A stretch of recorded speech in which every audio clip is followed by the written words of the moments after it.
Well, the last video covering Prepper Survival Guide and Backwoods Survival Guide went so well. Let's just do another one. How about that? So this next thing that I wanted to review is the Disaster Ready Home. It's the latest book by Stewart, author of Survival Hacks.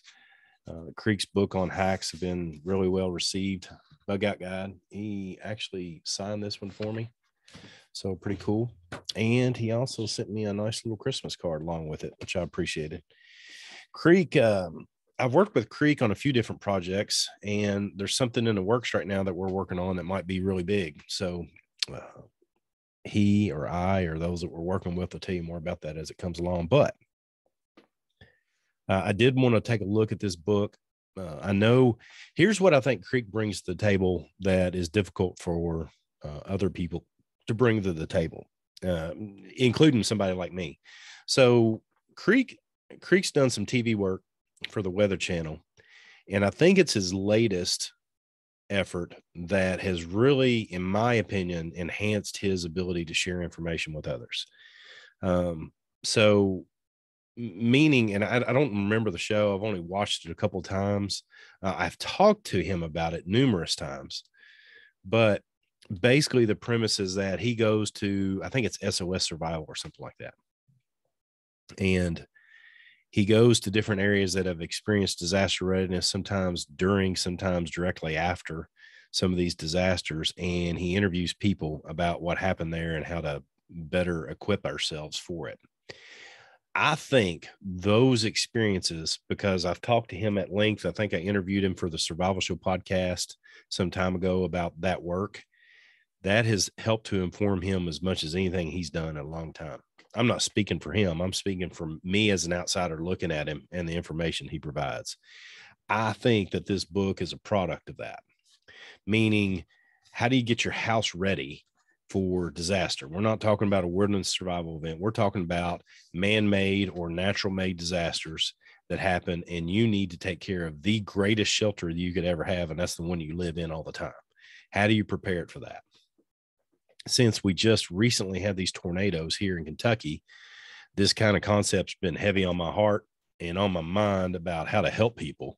I think this book is a fantastic way to do that. Very timely on his part. His book is it goes, well, let's just open it up, take a look at a couple of things. Part 1's on food. Part 2's on water. Part 3's on heating and sanitation.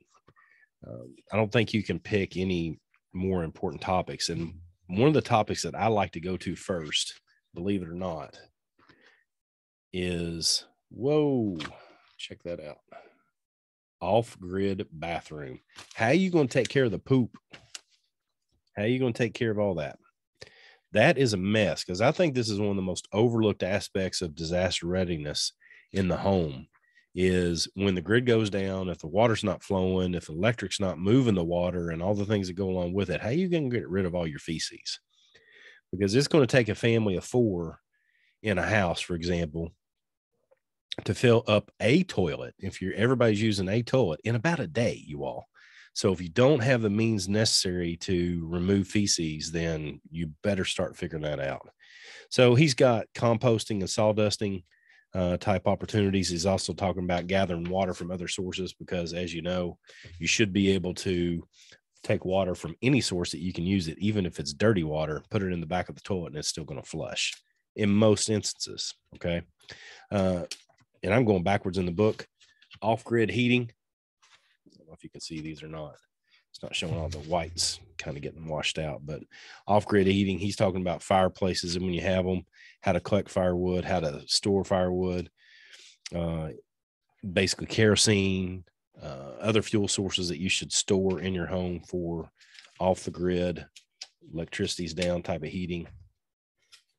Water filters. I think this needs to be the biggest topic in the survival industry right now, quite frankly. And I've said this before, but the longer that I go along, the more I find out there's so much crap when it relates to the survival industry. We did a podcast. I'll try to link to that. If I remember to put it in the description below, you can take a look for that. with Doug Meyer, who basically is a water quality expert for your municipality.